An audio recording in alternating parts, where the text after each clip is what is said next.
Hello दोस्तों, नमस्ते, प्रणाम। हम लोग सबके बीच में एगो बहुत ही सुंदर शिव चर्चा गीत लेके आइल बनी। ई गीत आप सब सुनी जा।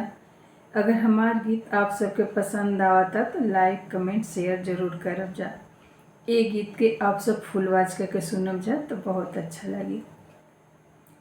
भोला बसहा पर अइले सवार सखी गौरा के द्वार सखीना। भोला बसहा पर अइले सवार सखी गौरा के द्वार सखीना। शिव डमरू बजावे सबके मान हार सावे।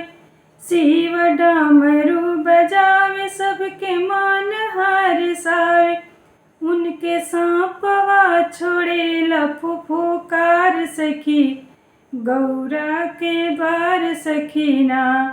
उनके सांपवा छोड़ेला फुफुकार सखी गौरा के द्वार सखीना।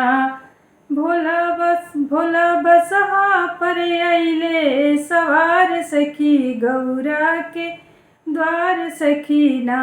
भोला बसहा पर अइले सवार सखी गौरा के द्वार सखीना। कोई भंगिया ना पियावे, कोई भस्म ना रमावे। कोई भंगिया ना पियावे, कोई भस्म ना रमावे।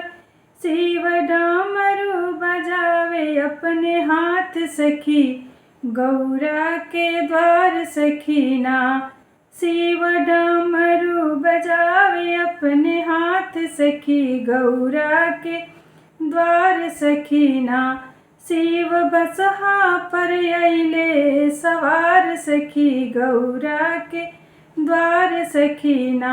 शिव बसहा पर अइले सवार सखी गौरा के द्वार सखीना। नारद बीड़ा बजावे ब्रह्मा वेद सुनावे। नारद बीड़ा बजावे ब्रह्मा वेद सुनावे। सरधा गावेली भजनिया बरात सखी गौरा के द्वार सखीना।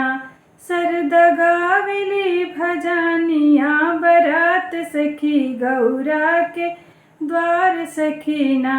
शिव बसहा पर अइले सवार सखी गौरा के द्वार सखीना। शिव बसहा पर अइले सवार सखी गौरा के द्वार सखीना।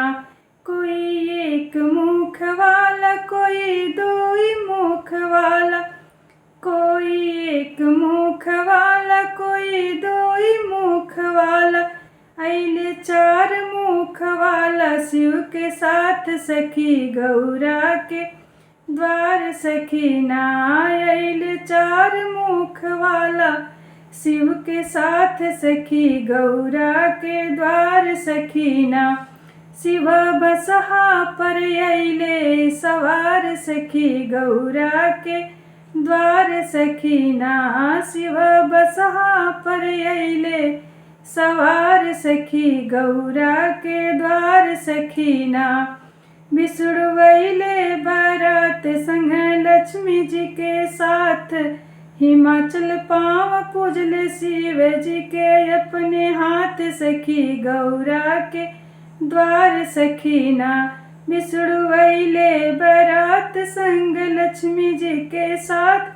हिमाचल पाँव पूजले शिव जी के अपने हाथ सखी गौरा के द्वार सखीना। शिव बसहा पर अइले सवार सखी गौरा के द्वार सखीना।